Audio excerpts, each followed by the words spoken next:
केरल में कोरोना के बीच एंथ्रेक्स संक्रमण की पुष्टि से मच गई है हड़कंप, कई जंगली सुअरों की मौत।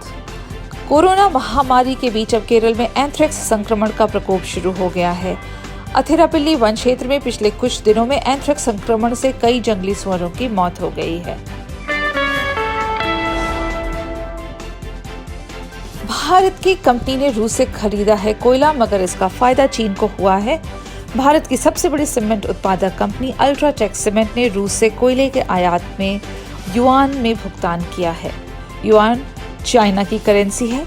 अल्ट्राटेक रूस की कोयला उत्पादक कंपनी SUEK से 1,56,000 टन कोयले का आयात कर रही है। यह कोयला रूस के पूर्वी बंदरगाह वानिनो से MV मोंगस जहाज से भारत आ रहा है।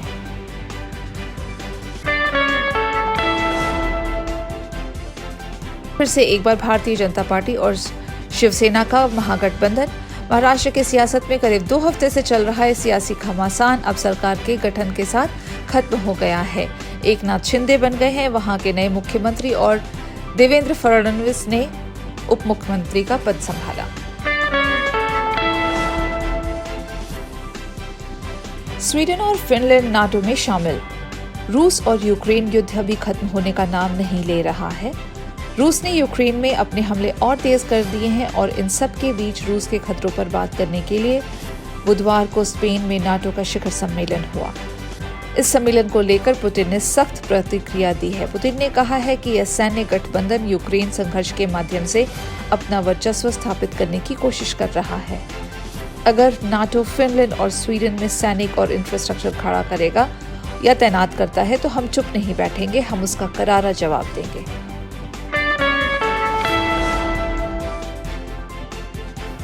स्वीडन और फिनलैंड के झटके के बीच रूस को मिला इस देश का साथ। फिनलैंड और स्वीडन के नाटो में शामिल होने के बाद ही नाटो ने बुधवार को शिखर सम्मेलन बुलाकर रूस की टेंशन बढ़ा दी। इसे लेकर रूस ने प्रतिक्रिया भी दी है। इस बीच बुधवार को ही रूस के लिए एक अच्छी खबर भी आई, उसे सीरिया का सपोर्ट मिल गया है। सीरिया ने यूक्रेन से अलग हुए 2 राज्यों को मान्यता दे दी है। अमेरिका में भी बैन हो सकता है टिकटॉक। अमेरिका में शॉर्ट वीडियो प्लेटफॉर्म टिकटॉक के लिए एक बार फिर से मुसीबतें बढ़ सकती हैं। वहां की एक सरकारी एजेंसी ने गूगल और एप्पल को अपने प्ले स्टोर से इस चाइनीज ऐप को हटाने का आग्रह किया है। इस संबंध में दोनों को भेजे गए लेटर में इसकी एक वजह भी बताई गई है। भारत में यह ऐप बैन है। FCC के आयुक्तों में से एक ब्रेंडन केयर का कहना है कि टिकटॉक एक स्पाई के रूप में काम करता है और यूजर्स के व्यक्तिगत और संवेदनशील डेटा को भी चुराता है।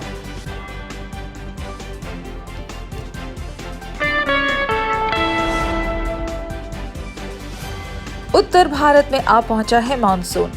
दिल्ली में जमकर बरसे बादल, पटना में बाइक पर गिरी बिजली, आग लगने से 12 दुकानें खाक। गुरुवार को दिल्ली, NCR, बिहार, मध्य प्रदेश और उत्तर प्रदेश में झमाझम बारिश के साथ मानसून ने दस्तक दे दी है। मौसम विभाग का अनुमान है कि अगले 3 दिनों में दिल्ली के अलग अलग हिस्सों में बारिश होगी। इसे देखते हुए मौसम विभाग की ओर से अलर्ट जारी कर दिया गया है।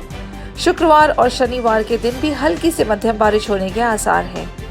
पटना में मानसून की एंट्री एक अनहोनी घटना के साथ शुरू हुई है। यहाँ पर हथुआ मार्केट में सुबह एक बाइक पर बिजली गिरने से आग लग गई है और इस आग ने देखते देखते ही 12 से ज्यादा दुकानों को अपनी जद में ले लिया।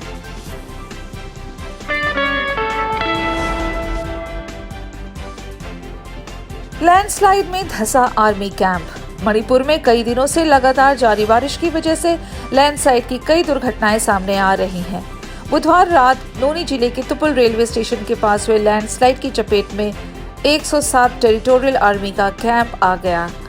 इस हादसे के बाद दर्जनों जवान मिट्टी में दब गए। घायलों को इलाज के लिए नोनी आर्मी मेडिकल यूनिट लाया गया है। कुछ नागरिकों के भी मलबे में दबे होने की आशंका है। भारत में 1 लाख से पार हुए कोरोना के एक्टिव केसेस। देश के कुछ राज्यों में लगातार बढ़ रहे कोरोना के नए मामलों ने चिंता बढ़ा दी है। देश में एक्टिव केसेस 1 लाख के पार हो गए हैं। नए केस के मामले में केरल और महाराष्ट्र सबसे आगे हैं। अब इस लिस्ट में पश्चिम बंगाल, कर्नाटक, तमिलनाडु और दिल्ली भी शामिल हो गए हैं। इन राज्यों में बुधवार को 1000 से ज्यादा नए केस सामने आए। कोरोना को लेकर के WHO की चेतावनी, कहा कि खत्म नहीं हुई है महामारी। 110 देशों में बढ़ रहे हैं मामले। विश्व स्वास्थ्य संगठन यानी कि WHO ने एक बार फिर से लोगों को सावधान रहने की चेतावनी जारी की है। WHO ने चेतावनी जारी करते हुए ये कहा कि दुनिया भर के 110 देशों में कोविड-19 के मामलों में इजाफा हो रहा है। यह महामारी बदल रही है, लेकिन यह खत्म नहीं हुई है। कोरोना वायरस को ट्रैक करने की हमारी क्षमता खतरे में है, क्योंकि जीनोम सीक्वेंसिंग कम हो रही है। सब्सक्राइब करें पर्यावरण पोस्ट।